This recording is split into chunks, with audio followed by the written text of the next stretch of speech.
sebuah instrumen lagu supaya kita lebih fokus akan diskusi yang akan kita jalani pada kesempatan ini. Jadi ini adalah sebagai mindfulness yang akan mendorong motivasi kita untuk berpikir dengan tenang. Jadi saya harapkan Bapak Ibu Guru kita sama-sama mendengarkan sambil kita merenungi, kemudian kita membawa alam sadar kita bahwa kita membawa diri kita sepenuhnya berada di dalam ruangan ini. Ya, mari kita pejamkan mata, kemudian kita menarik nafas yang dalam, kemudian kita lepas lagi. Ya, mari bersama-sama kita lakukan.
Terima kasih Bapak Ibu Guru.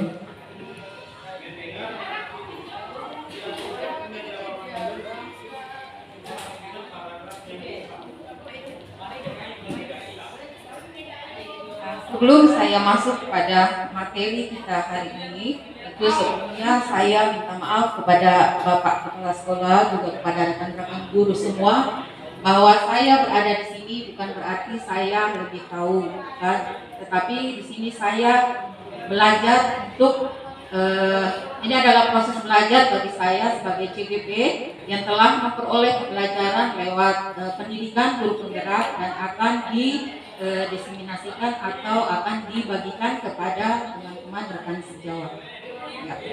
Untuk efisiensinya waktu, maka kita akan mulai kepada diskusi kita kali ini.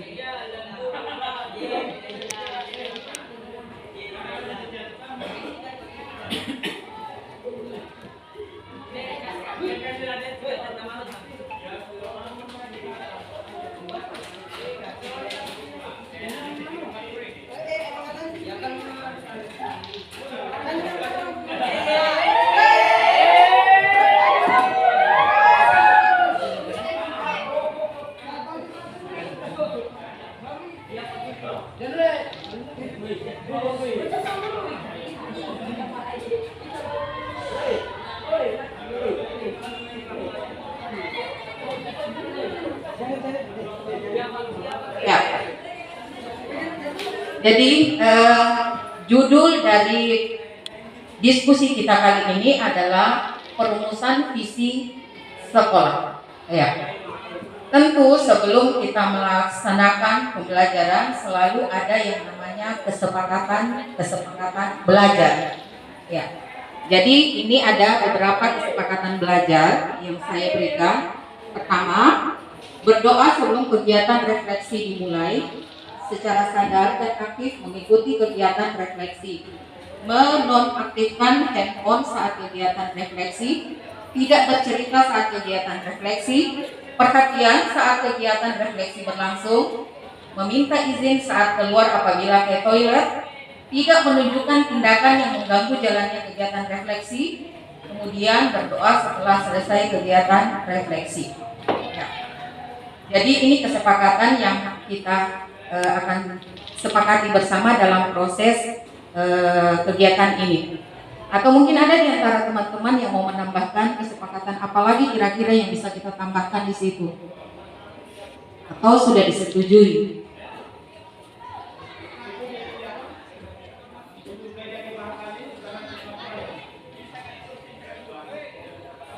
Bagaimana? Kita lanjut saja. Ya, ya. Nggak bisa kalau saya ditambahkan cuma usul toh. Misalnya ketika dalam kelas itu siswa harus berpakaian rapi. Artinya kan kadang-kadang itu siswa dia pakaiannya itu dia buka dasinya dan kadang-kadang bajunya itu di luar itu biasanya itu sering kita temukan dalam kelas. Ya. Saya kira itu saja, Bu. Terima kasih Pak Maharudin. Iya, itu tentang kegiatan di kelas ya. Ini adalah kesepakatan belajar untuk kita saat ini. Ini kita kan lagi dalam belajar. Kesepakatan yang kita akan sepakati bersama saat ini. Iya. Saya kira pada saat proses belajar mengajar ketika kita di dalam kelas. Ya. Iya. Ini kesepakatan untuk kegiatan sekarang. Iya. Disetujui? Bisa diterapkan. Iya, disetujui. Setujui? Ya, kalau sudah setuju kita lanjut kepada kegiatan kita. Nah, jadi sebelum itu ada surat dari instruktur. Ya, ini maksudnya ada semacam kata-kata yang indah dari instruktur dalam pembelajaran guru penggerak yang diharapkan harus sampai kepada semua teman-teman guru. Ya. Dan ini kita sudah tahu bersama ya bahwa dunia mengalami perubahan itu sangat ekstrim saat ini.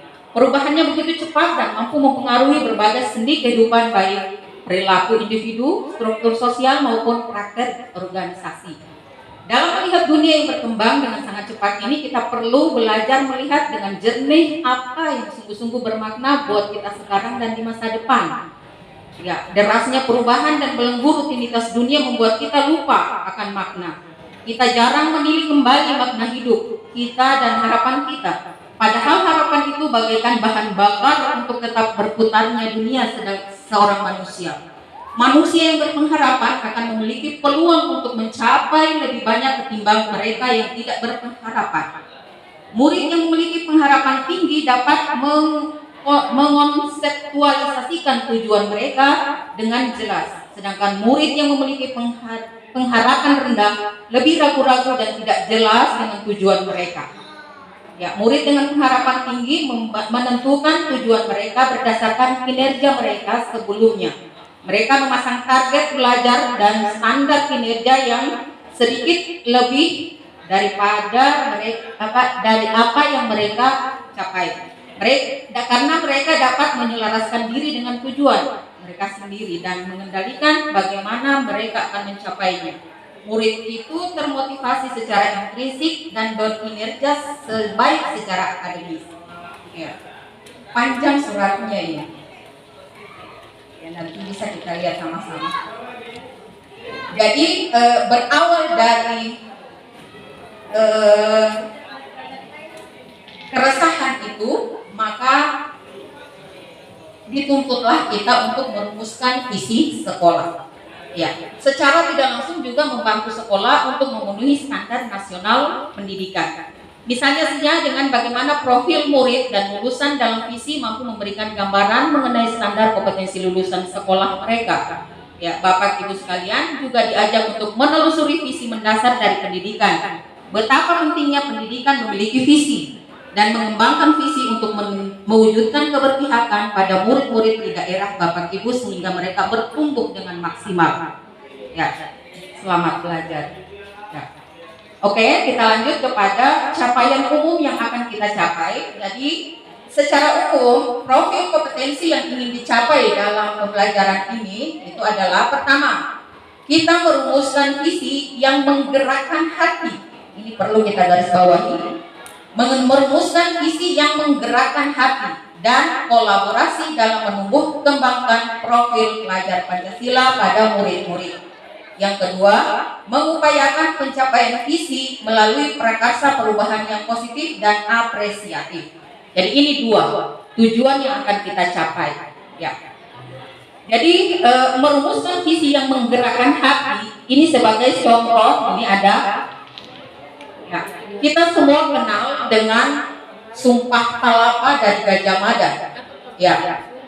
lewat sejarah kita belajar bagaimana kemudian visi yang Gajah Mada artikulasikan sebagai sumpah tersebut menggerakkan kerajaan Majapahit menjadi kerajaan besar di Nusantara.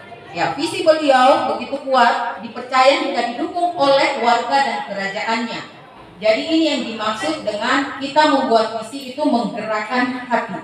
Ya, selain contoh dari sumpah palapa yang dikerahkan oleh Gajah Mada ini, ada lagi contoh lain seperti puisi yang dikarang oleh Insinyur Soekarno. Ya. Di sini juga beliau mengatakan, aku melihat Indonesia. Ya. Jikalau aku berdiri pantai Ngeliep, aku mendengar lautan Hindia bergelora membanting di pantai Ngeliep itu. Aku mendengar lagu Sajak Indonesia. Jikalau aku melihat sawah-sawah yang menguning menghijau, aku tidak melihat lagi batang-batang padi yang menguning menghijau. Aku melihat Indonesia. Ya, di sini kata-katanya selalu melihat Indonesia secara umum. Ya, dia tidak melihat lagi satu daerah, tapi dia melihat Indonesia secara umum, secara utuh. Jikalau aku melihat gunung-gunung, Gunung Merapi, Gunung Semeru, Gunung Merbabu, Gunung Tangkuban Perahu, Gunung Lebet dan gunung-gunung yang lain, aku melihat Indonesia. Ya. Jadi dari puisi Insinyur Soekarno ini, beliau memberikan gambaran bahwa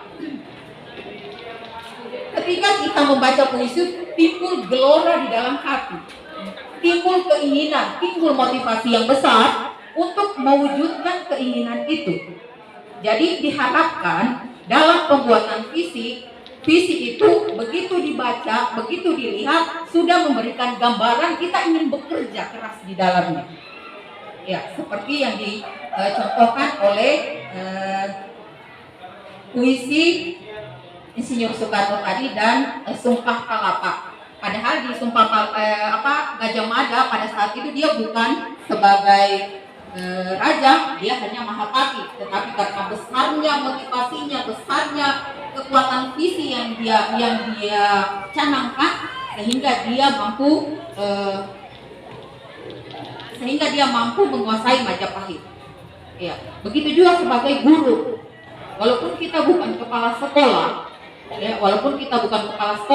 tetapi jiwa semangat visi itu menggelora besar, maka kita mampu mendorong sekolah itu untuk maju dan berkembang lewat visi kita. Tidak usah misalnya visi secara umum, tidak mesti. Kita buat visi di pembelajaran kita atau di kelas kita. Visi apa kira-kira yang membuat mata pelajaran kita atau nilai yang didapat oleh anak-anak itu bisa mencapai nilai yang baik. Ya, selanjutnya berpikir strategis. Untuk memastikan bahwa perubahan terjadi secara mendasar dalam operasional sekolah, maka para pemimpin sekolah hendaknya mulai dengan memahami dan mendorong perubahan budaya sekolah. Ya. Budaya sekolah berarti merujuk pada kebiasaan-kebiasaan yang selama ini dilakukan di sekolah. Ya. Kebiasaan ini dapat berupa sikap, perbuatan, dan segala bentuk kegiatan yang dilakukan warga sekolah. Ya.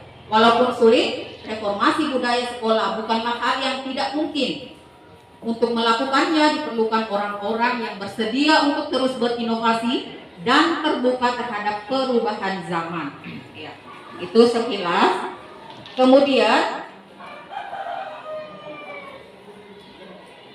untuk meningkatkan kualitas pembelajaran bagi murid itu tentu kita sadari tidak dapat kita menjangkau semua murid itu kita sendiri-sendiri.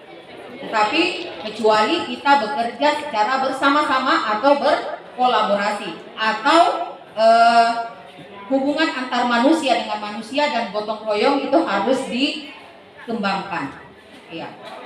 Jadi dengan begitu wahana utama untuk mengedepankan kepentingan murid itu memberdayakan murid, mengajak murid duduk di kursi kendali pembelajaran itu dapat terwujud.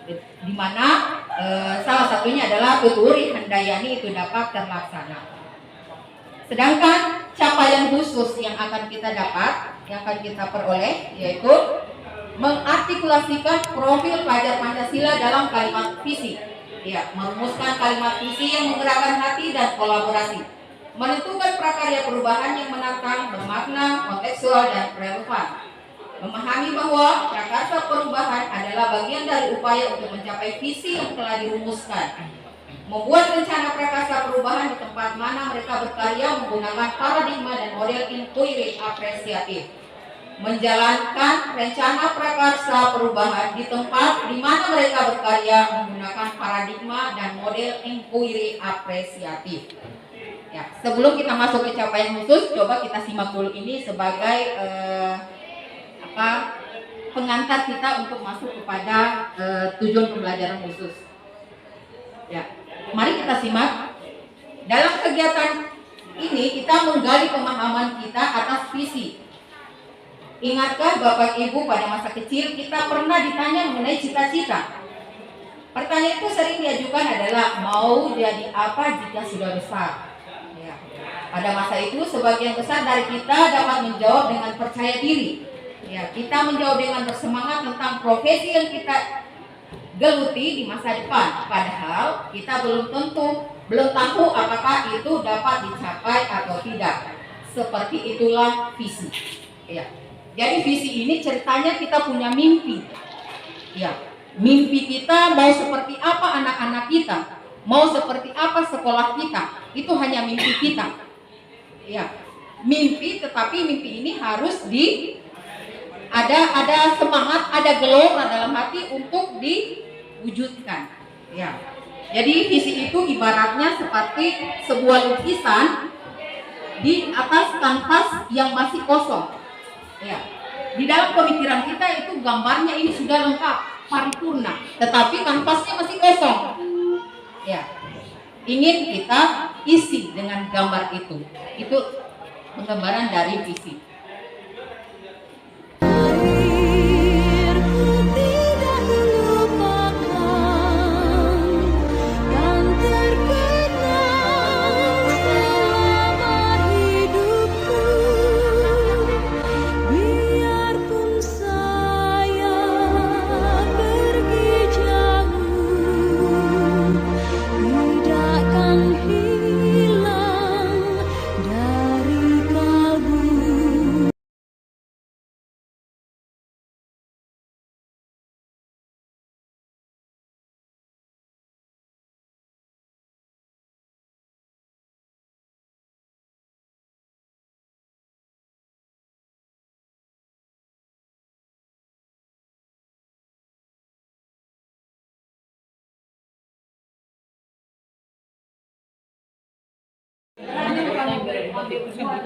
Mampu meningkatkan mampu menguasai pengetahuan dan semua senang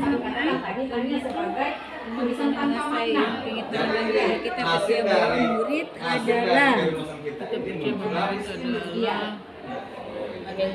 generasi yang mampu yang muncul ini.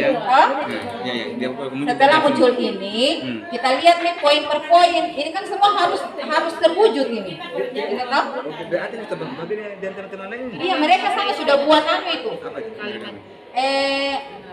Apa? kalimat terumpang Kalimat terumpangnya apa di sebelah situ tadi apa? iptek Iptek. Ya, ambil nih salah satunya di sini. Beralam mulia sudah ada, ini saya sudah jawab. Berarti non akademik saja. Ya, non akademik atau akademik? Kalau non akademik kan di sekolah saya mungkin asetnya toh, asetnya mungkin ada drum band, kan non akademik. Nah, kita punya aset itu. Punya peralatan seperti itu misalnya. Oh, itu namanya aset.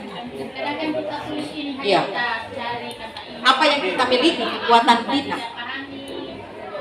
Kalau olahraga, misalnya olahraga, fasilitas ada lapangan ada lapangan, Iya. volley. Iya, Ada itu atlet. non akademik semua Ada tuh. non akademik. Masuk ke non akademik. Kemudian tarian. Karena Iya, akademik juga non akademik itu masuk semua. Kira-kira apa-apa yang menjadi aset kita masukkan semua di sini. artinya memang dia terstruktur Oh iya. Ini kan salah satu contoh itu. dia terstruktur dia di dalam guru penggerak ini masuk tidak saya ada itu saya ada. Maksudku dalam penggalian visi di dalam lapangan poli misalnya, lapangan bola kan. Wah, SSB kan sudah ada SSB-nya kita ini. Nah, ada tahapan-tahapannya Pak. Fasilitas Jadi lengkap. olahraga lengkap. Jadi kita ada semacam itu tadi belum ada lengkap untuk mewujudkan itu. yang memiliki kemampuan, yang memiliki kemampuan dan kemauan. Politik itu mereka suka sekali kemauan untuk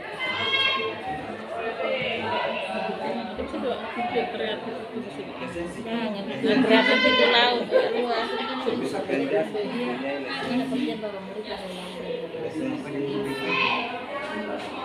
Olahraga bidang esensi. Setelah itu Bidang bola kaki. kalau sudah buat itu atapnya, kita ini nih ke tahapan bagja nih. Kita ke tahapan bagja. Pertanyaannya apa? Ini ada dia punya pemandu. Pertanyaannya kita bikin sendiri pertanyaan Tidak, tahu. ini ada dia punya panduan. Nah, panduannya untuk pertanyaannya toh. Kita berdasarkan ini apa panduannya pertanyaan? Iya, ini nih dia punya Contohnya. isi ini nih. ATM kan ATM itu nanti ada contohnya itu, misalnya bagaimana mendapatkan kartu gratis itu toh. Coba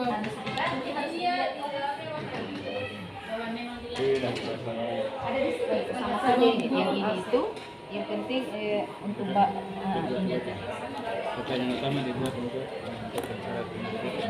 B ini toh bagja ini. Berarti ini.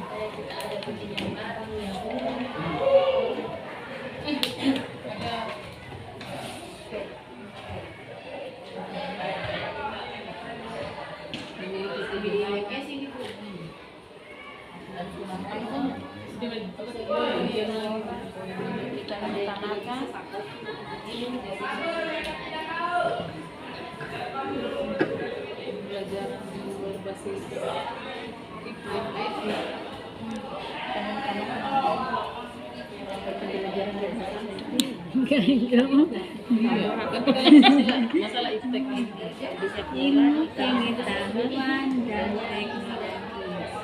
Di sekolah kita mengutamakan Ini belum visinya ini masih nanti dari asetnya ini ada baru mi wifi. kita- dari kalimat Asetnya ada mi wifi. Kalau Iya. dia bikin email dibuat belajar bikin dari email. kalimat terbang itu nanti baru jadi satu Kita kan. tidak terlalu Nah, capek. di sekolah kita Begini kita terlalu capek. Ini langsung orang kerja terus tahu gitu.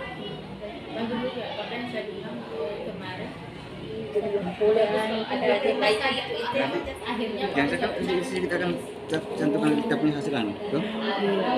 Kita murid yang unggul di bidang olahraga. Nah, bidang olahraga, bidang seni.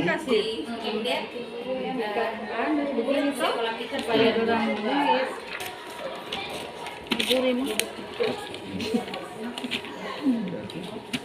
Kita memimpikan murid yang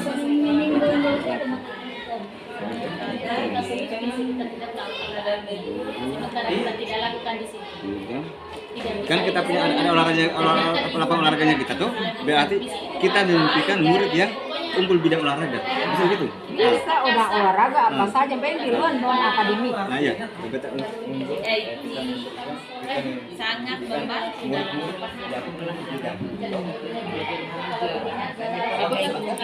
Belajar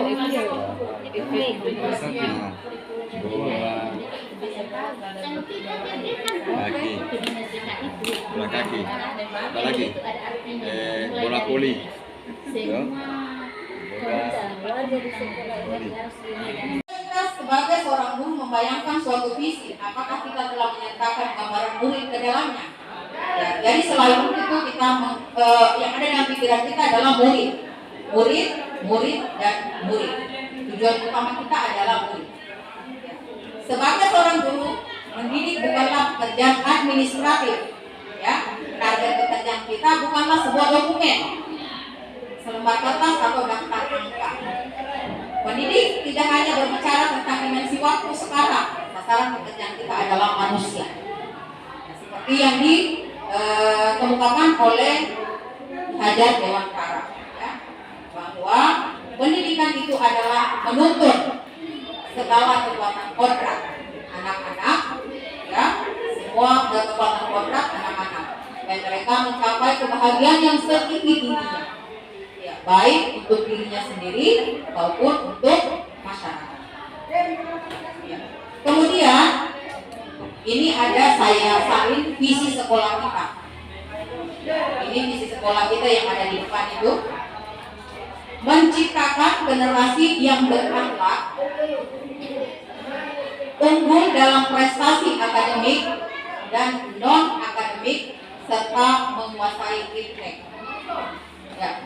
Jadi kalau kita lihat dari formulasi kalimat visi kita ini, berarti ada 3 tujuan yang hendak kita capai. Makanya di situ harus saya blok warna merah.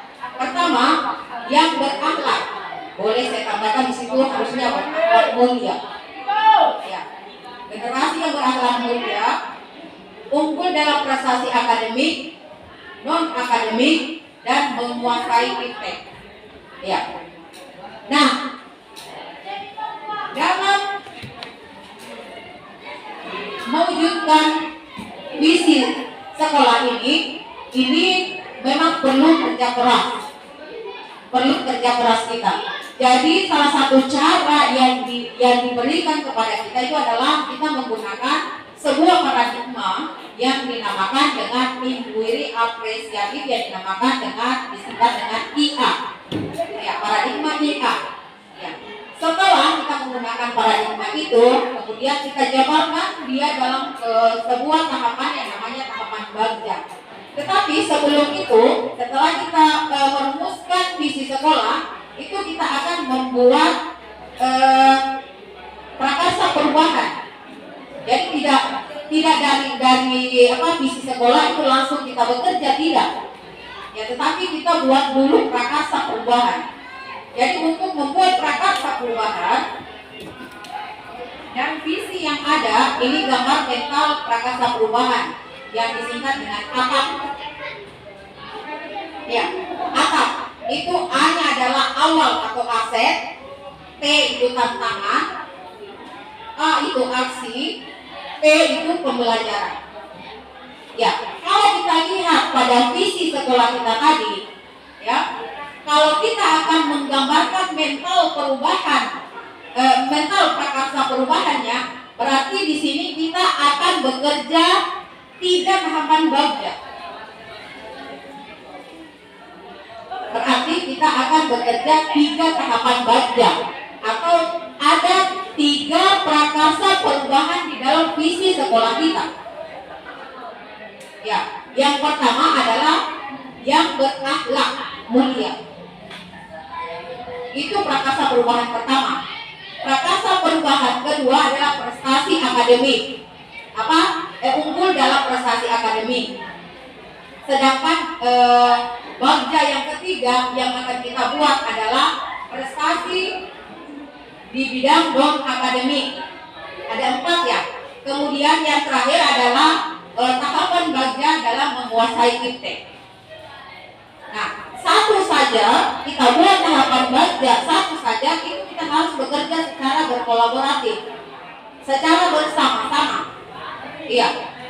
Jadi kalau di dalam visi sekolah terwujud ada 3 atau sampai 4 prakarsa perubahan yang akan kita lakukan, berarti kita di sini harus kerja keras, kerjanya ekstra, karena ada 4 prakarsa perubahan yang akan kita upayakan terwujud. Ya, misalnya berakhlak mulia, tapi tidak masalah kalau kita mau bekerja sama yang baik, kita mau berkolaboratif yang baik, kita buat saja pokja. Misalnya pokja 1 yang dia Waalaikumsalam warahmatullahi wabarakatuh. Jadi setelah kita melalui proses pembelajaran lewat refleksi kita tadi, bagaimana kita merumuskan sebuah visi, maka tibalah kita sekarang pada sesi kesimpulan. Jadi sebagai kesimpulan, saya berikan kesimpulan di sini bahwa visi itu adalah merupakan suatu rangkaian kata yang di dalamnya itu terdapat impian, cita-cita atau nilai inti dari suatu kelembagaan atau organisasi. Jadi mimpi kita. Bisa dikatakan visi itu menjadi tujuan dari masa depan suatu organisasi atau lembaga. Ya. Kemudian di dalam perumusan visi itu kita membuatnya dalam sebuah tahapan. Ya.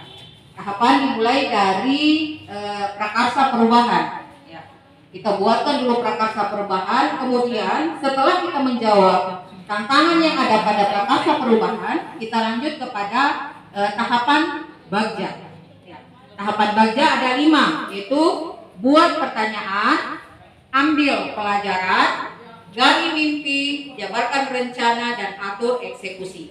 Ya. Kemudian bagaimana kita memahami alur berpikir dalam mengelola perubahan menggunakan paradigma inquiry apresiatif. Jadi sebenarnya ini banyak inquiry yang ada di luar sana, tetapi kita lebih memilih inquiry apresiatif. Kenapa? Karena di dalam inquiry apresiatif ini terdapat di dalamnya orang yang bekerja berkolaboratif, bekerja sama di dalamnya untuk mewujudkan sebuah cita-cita. Ya. Kemudian di dalam inquiry apresiatif kita bisa melakukan ATM, yaitu amati, tiru, kemudian kita memodifikasi. Ya, pertanyaan-pertanyaan bagja dalam mengelola prakarsa perubahan. Selanjutnya hal pertama dari alur berpikir dalam mengelola perubahan dengan paradigma inquiry apresiatif di sekolah itu ada 3 langkah. Yang itu tadi, langkah pertama kita merumuskan visi yang ingin dicapai. Langkah yang kedua, visi tersebut diturunkan menjadi apa? Diturunkan menjadi apa tadi? Habis visi, langkah ada 3 langkah. Langkah pertama merumuskan visi. Kemudian langkah kedua, visi tersebut diturunkan menjadi prakarsa perubahan. Oke. Kemudian yang ketiga, gunakan bagja. Ya, gunakan bagja untuk mencapai prakarsa perubahan itu. Ya. Jadi kalau kayak contoh kita tadi yang kita rumuskan visi kita itu ada 4 prakarsa perubahan, maka kita akan membuat tahapan bagja ada 4. Ya, ada 4 untuk mencapai prakarsa perubahan, kita membuat tahapan-tahapan bagja. Ya. Maksud inquiry apresiatif itu adalah untuk memungkinkan komunitas di sekolah itu untuk melakukan ko-kreasi atau bekerja berkolaborasi. Ya. Memungkinkan sekali kita untuk bekerja ko-kreasi atau berkolaborasi yang berangkat dari kekuatan aset yang dimiliki sehingga hasilnya lebih kontekstual. Jadi kita asetnya apa, itu kita dorong supaya kontekstual terjadi di sekolah kita. Itu yang dimaksud inquiry apresiatif. Kemudian model bagja merupakan tahapan yang membantu kita menerapkan paradigma inquiry apresiatif dalam mewujudkan prakarsa perubahan. Lanjut, model bagja menguatkan individu dan semangat gotong royong untuk mendorong perjumpaan berbagai unsur seperti kepala sekolah ada di dalam, ada guru, ada murid, ada orang tua murid, ada pemangku kepentingan dan unsur masyarakat. Jadi ini semua bekerja berkolaboratif. Kemudian untuk membawakan perubahan yang terpenting adalah menjalin relasi yang baik dengan aktor-aktor yang ada, sebab relasi akan mengundang atau mendorong terjalinnya komunikasi yang baik. Jika kita menjalin relasi, kemudian komunikasi yang baik akan mendorong terwujudnya kolaborasi. Nah, kolaborasi yang baik akan mengundang datangnya kontribusi. Ya. Oleh karena itu, jika kita mau semua pihak berkontribusi dalam mewujudkan perubahan yang diinginkan, maka kita lebih dahulu harus fokus untuk menguatkan relasi dengan semua pihak yang ada di lingkungan pengaruh kita. Ya. Jadi mungkin itu saja yang saya bisa berikan. Lebih dan kurangnya mungkin mohon dimaafkan. Saya juga di sini masih dalam proses belajar yang dipantau langsung oleh Ibu pengajar praktik saya, bagaimana saya merefleksikan apa yang saya sudah dapatkan lewat pembelajaran di pendidikan guru penggerak. Untuk waktu dan kesempatan yang diberikan kepada saya ucapkan terima kasih. Salam dan bahagia, Ibu Guru hebat. Terima kasih.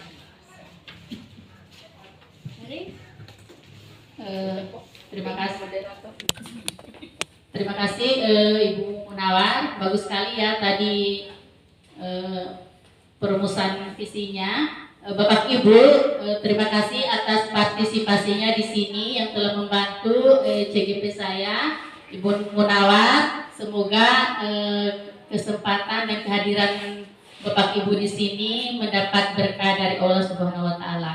Nah, di sini tadi sudah dibaca kesimpulannya, sudah disimpulkan oleh Ibu Munawar tentang bagaimana visi ini, cara perumusannya, bagaimana menuangkannya dalam prakarsa perubahan. Di sini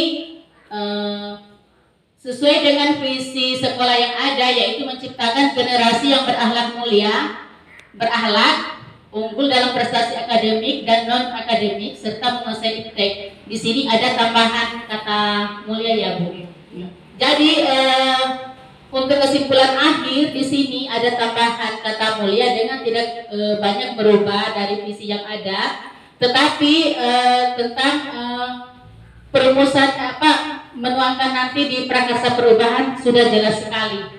Semoga nanti kedepannya Bu, tadi saya sudah banyak cerita dengan Bapak Kepala Sekolah, mungkin kedepannya pendidikan apa yang Ibu peroleh dalam pendidikan guru penggerak ini supaya terlaksana di sekolah ini. Amin. Jadi visi yang kita rumuskan di sini di kesimpulan akhir yaitu menciptakan generasi yang berakhlak mulia, unggul dalam prestasi akademik dan non akademik serta menguasai iptek. Bapak Ibu, saya kira untuk diskusi kita hari ini baik sekali dan saya sekali lagi mengucapkan banyak terima kasih. Dan saya akhiri dengan ucapan wabillahi taufiq wal hidayah. Wassalamualaikum warahmatullahi wabarakatuh. Tepuk tangan dulu Bapak Ibu. Terima kasih.